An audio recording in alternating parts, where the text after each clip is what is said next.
Olá pessoal, eu sou Adalberto Marques e nesse vídeo vou apresentar para vocês detalhes nunca revelados do joelho. São situações clínicas, anatômicas, que não foram apresentadas na faculdade e talvez, provavelmente, em alguns cursos que porventura nós tenhamos feito. Veremos anatomia clínica, estrutural e funcional, e duas áreas dos joelhos que eu vou apresentar nesse vídeo, os detalhes importantes, que é a patela e os meniscos. Na anatomia estrutural, o que nós temos em levar em consideração, nesse caso, principalmente hoje, é a articulação. A articulação é dividida em duas formas, a funcional e a estrutural. A funcional tem uma relação com os movimentos. Então, existe uma classificação, três tipos diferentes de classificação. Sinartrose, sem movimento, anfiartrose, pouco movimento, e diartrose, muito movimento. E a classificação estrutural, que é a fibrose, cartilaginosa e a sinovial. Cada uma dessas tem a sua correspondência. Então, a sinovial também pode ser chamada de artrose. Quando é chamada de artrose, é a sua classificação funcional. Veremos cada uma delas e os tipos de articulações estão dentro de cada uma. A imagem da esquerda e da direita são duas articulações, coxo femoral e articulação glenomeral. Porém, é do mesmo tipo. São articulações sinoviais de artrose em bola em soquete. Porém, possuem funções diferentes. Na imagem do centro, falaremos, devido ao tópico de hoje, que é joelho, dessa articulação importante e suas características. O primeiro tipo de articulação, que é a articulação sinartrose funcional e fibrose estrutural, é composta por três subtipos. Uma, sutura, caso craniana, gonfose, que são articulação dento-alveolar, e a articulação distal, tíbia e fíbula, é uma sindesmose, ou seja, articulação que não possui movimento, ela é uma sinartrose. O segundo tipo são as articulações chamadas de anfiartrose ou cartilaginosa. Elas possuem pouco movimento. Também são três tipos: sínfise púbica, articulação que envolve o disco intervertebral, e a articulação da primeira costela, a articulação costocondral, pouco movimento. O terceiro tipo, chamadas articulações de artrose funcional e a sinovial estruturalmente. São 6 tipos diferentes: bola em soquete, dobradiça, pivô, plana, em cela e as condilares. São 6 tipos, naturalmente, apesar de ser sinovial tem amplo movimento, cada uma delas tem a sua função, a sua respectiva área de atuação. O que nós já sabemos sobre o joelho? A articulação do joelho possui 4 ossos: fêmur, tíbia, fíbula e o osso sesamoide, que é a patela. 3 articulações importantes: articulação fêmur-tibial, tíbio-fibular proximal e articulação fêmur-patelar. Possuem estruturas tecidos macios que estabilizam toda essa articulação, todos esses ossos. Ligamentos importantes, cruzado anterior e posterior, são ligamentos intraarticulares, ligamentos externos, colateral lateral e colateral medial, e tendões ou ligamento patelar, e também os meniscos, menisco medial e menisco lateral. A sua cápsula é fortemente fixada no fêmur, na tíbia, e envolve todas as estruturas intracapsulares e intraarticulares. Possui também vários grupos musculares, grupos que têm como origem na pelve, grupos que têm origem tornozelo e pé, estruturas como os nervos, vasos, artérias, bolsas, as mais diversas bolsas, que protegem ligamentos, tendões, e as substâncias gordurosas, que também dão um condicionamento de amortecimento de carga. O que nós não sabemos? Então, esse é o objeto desse vídeo. Apresentar para vocês diferenças, né, detalhes que não são comentados em salas de aula e nem em cursos, que são importantes para o nosso dia a dia, para o nosso raciocínio clínico organizado. Na hora de tomarmos uma decisão, como uma dosagem, um tipo de exercício para o nosso paciente. Então, esse é o objeto desse vídeo. Vou apresentar para vocês duas estruturas nesse momento, que é a patela e os meniscos. Bom, meniscos. O que nós não sabemos de meniscos? Os meniscos estão assentados nos côndilos tibiais. O côndilo tibial lateral ele tem um formato convexo e o côndilo tibial medial tem um formato côncavo. O menisco medial ele é mais amplo, ele é maior, em formato de C. O menisco lateral ele é menor, em formato de um O. O menisco medial ele está mais fixado no côndilo medial. Já o menisco lateral ele está mais livre, mais solto no côndilo tibial lateral. Aqui é importante destacar essa estrutura em vermelho. Os meniscos, a estrutura em vermelho é a cápsula articular. Os meniscos estão dentro da cápsula, ou seja, na região intracapsular e intraarticular. Já o ligamento cruzado e o tendão do poplíteo, ele está dentro da articulação, ou seja, é intraarticular, porém extracapsular, está fora da cápsula articular. Então, clinicamente, é um dado importante para nós saber desse ponto onde as estruturas estão fora da cápsula e não dentro da cápsula, como já havia previsto anteriormente. As principais funções dos meniscos, naturalmente, basicamente, absorver o choque, dispersando as forças entre o côndilo femoral e o platô tibial. Aumenta também a congruência, a área de contato entre o fêmur e a tíbia. Ela proporciona uma maior estabilidade articular, protege o joelho deficiente do ligamento cruzado contra alterações artríticas. Tem um papel também de propriocepção, os ligamentos, os meniscos, principalmente ligamentos, são ricamente inervados, e a porção lateral do menisco é ricamente inervado. Tem uma limitação de extrema flexão e extensão, e tem um papel de nutrição da cartilagem articular. Nessa imagem, mostra o menisco medial, e observe aqui, para nós distinguirmos uma ressonância magnética num corte sagital, a seta mostra somente a porção côncava do côndilo tibial medial e o posicionamento do menisco em forma de cunha, é o formato deles. E já o menisco lateral, mostrando na ressonância o papel, o formato, a geometria do côndilo lateral, tibial lateral, em forma convexa, e a posição dos dois, a porção anterior e a porção posterior do menisco lateral. Os meniscos, elas têm maior porcentagem de água, como a grande maioria da estrutura do nosso corpo, 65%, 75% de água. Ele tem também bastante colágeno, principalmente o colágeno do tipo 1. Eles têm uma disposição circunferencial, estão intercalados radialmente, são várias camadas, veremos daqui a pouco a imagem mostrando isso. E o menisco medial, ele tem um formato semilunar, ele também tem forma de C, e cobre em torno de 50% a 60% do platô tibial medial. Essa imagem é interessante, mostrar que o menisco medial é dividido em 5 zonas. Essa aqui é a zona 1 na porção mais anterior e a zona 5 mais na porção posterior. Sendo que a zona 3 é a zona que está mais fixada à parede da cápsula articular.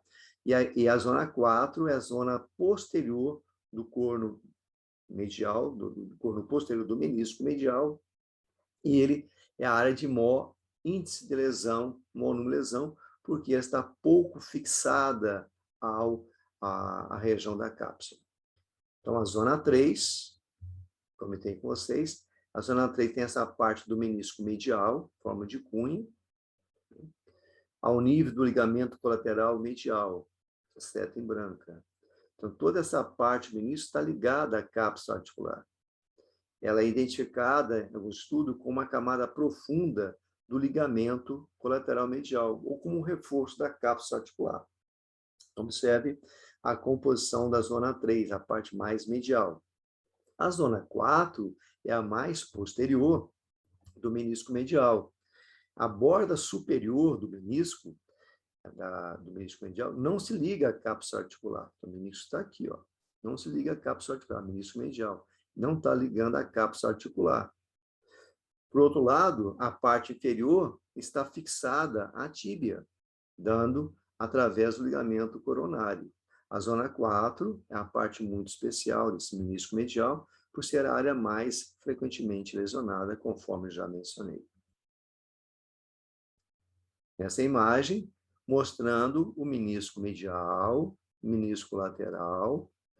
Essa região 5 aqui é a raiz anterior do menisco lateral, está fixada ao 4, que é o ligamento cruzado anterior. Quando ocorre qualquer lesão e durante o procedimento de cirurgia, essa região aqui pode ser afetada e pode ser traumatizada no procedimento cirúrgico, causando os problemas maiores ou posteriores para o paciente. Essa imagem apresenta um esquema da vascularização e inervação dos meniscos. Então, o menisco, forma de cunha, essa porção mais lateral externa do menisco medial, mais aderido à cápsula articular, ele é mais vascularizado. O terço médio e o terço mais interno, ele praticamente não tem vascularização. A nutrição ocorre principalmente pelo líquido sinovial. Nessa imagem apresenta as camadas que eu comentei do menisco, sendo que a porção mais lateral, mais externa, está fixada à cápsula articular. Essa porção mais plana está fixada ao platô tibial. Essa porção mais côncava, mais arredondada, é onde o côndilo femoral assenta durante os movimentos. Quais são os tipos de lesões meniscais que existem? Basicamente, quatro tipos de lesões que encontramos na literatura classicamente. Em A, uma ruptura periférica. Em B, alça de balde. Em C, uma ruptura longitudinal ou flap do corno anterior. E em D, uma ruptura radial do corno posterior. A lesão longitudinal, que é em C, é a mais frequente das lesões meniscais, em torno de 29% da região do menisco medial e 33% das lesões do menisco lateral. As lesões em alça de balde, que é a buckle handle, que é a B, a lesão em B, ela é mais comum no menisco medial. Ela vem de lesões longitudinais completas que progridem e se transformam em alça de balde. A lesão oblíqua ou em flap, que é em C, ela é mais frequente na região entre a região média do corpo e o segmento posterior do menisco. As lesões complexas, normalmente em consequência de traumas mais repetidos. As lesões radiais, ela é mais frequente, originalmente, da região mais livre, mais solta da periferia do menisco, principalmente o menisco lateral. E as lesões horizontais, normalmente são as lesões degenerativas, que mais frequentemente vemos em ressonância magnética. Nessa imagem de ressonância magnética, 3 tipos diferentes de lesões, em cortes diferentes, no caso, corte frontal e sagital.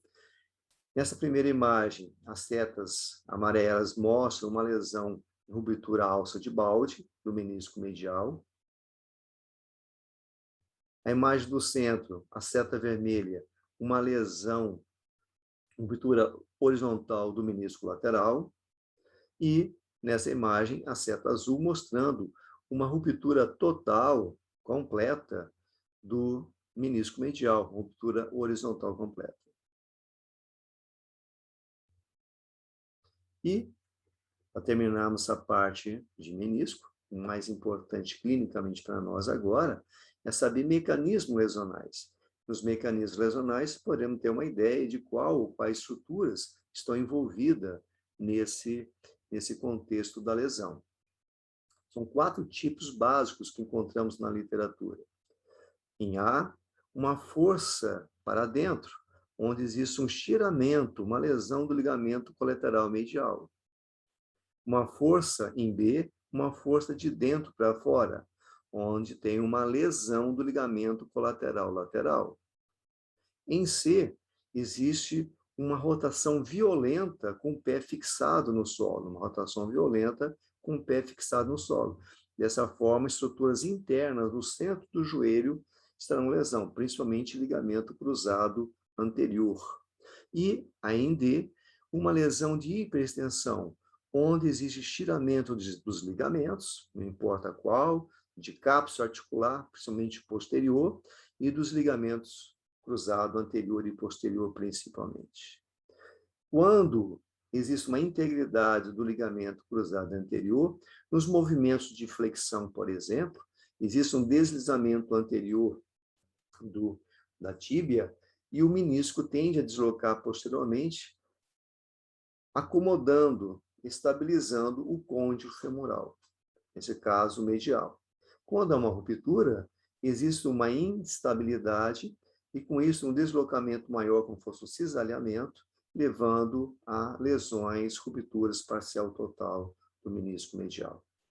Então, essas são as classificações de mecanismo lesional e o que ocorre quando há uma lesão meniscal e a importância de uma cirurgia precoce para restabelecer essa estabilidade do joelho. Caso contrário, outras estruturas podem degenerar, principalmente menisco, e o menisco medial é um deles que será afetado com toda certeza. O que nós sabemos sobre patela? Veremos então um detalhe desse osso importantíssimo nesse mecanismo extensor do joelho. Então, o principal objetivo da patela, esse osso sesamoide, é aumentar, atuar como uma polia anatômica.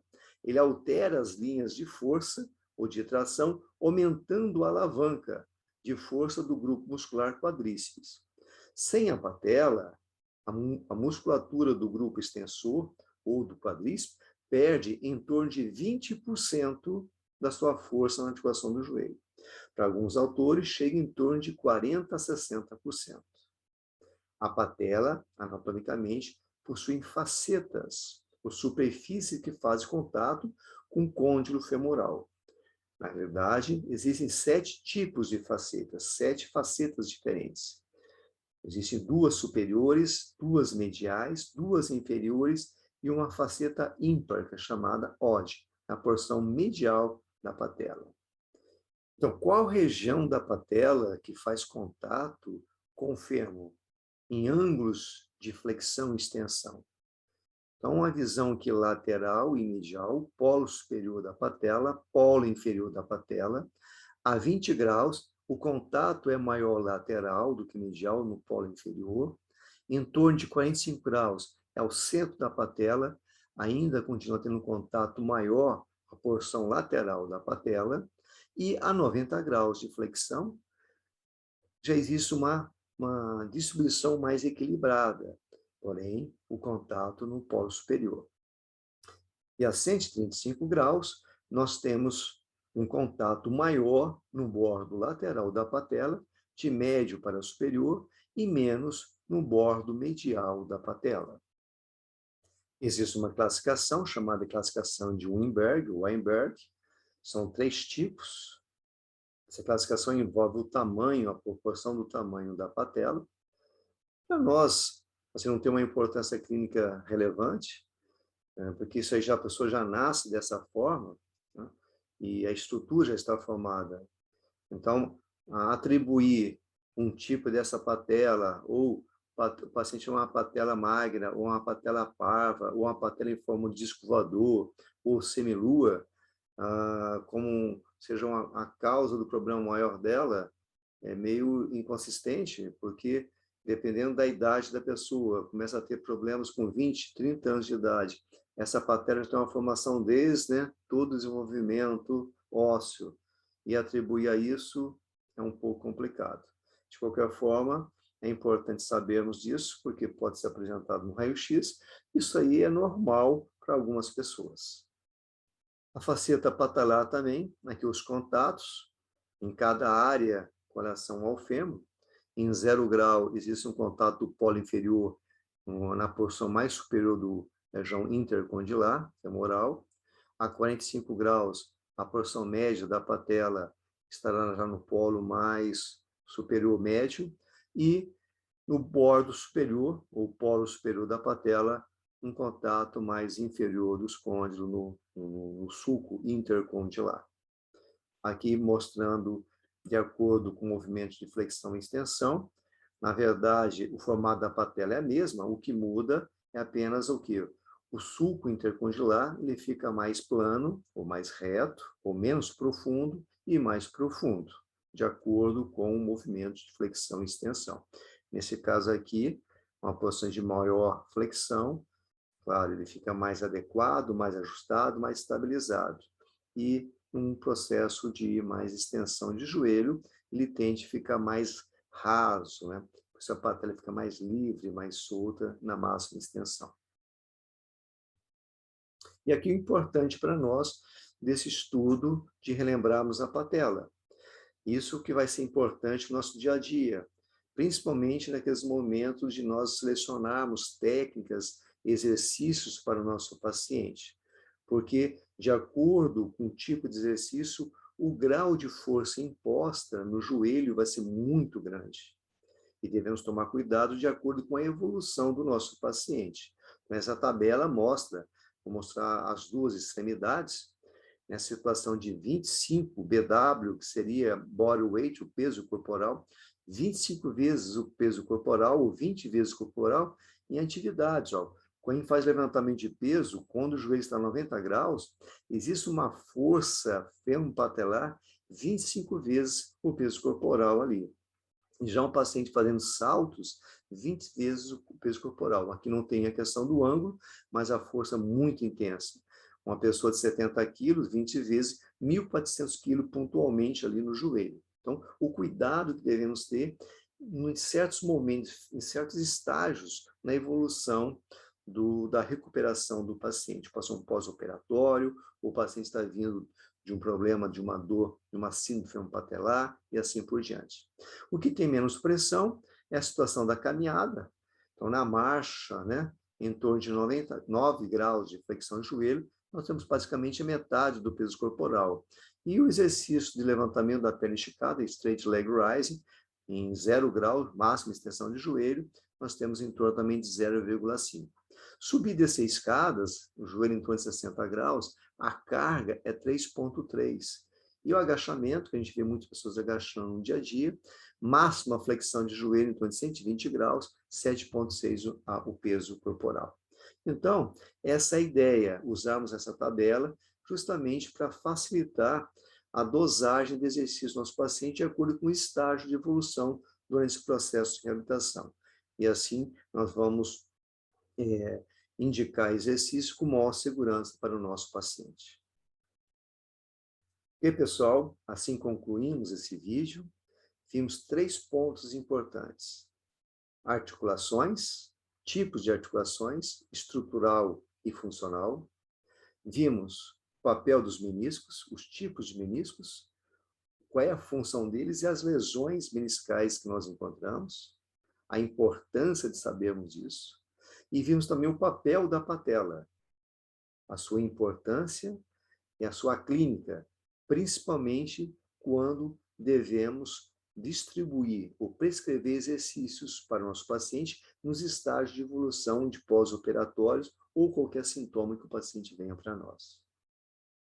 Espero que tenham gostado. Deixe seus comentários, faça sua inscrição no YouTube, toque o sino e divulgue para seus colegas. Talvez essa informação possa ajudar um amigo seu. Um grande abraço, até a próxima!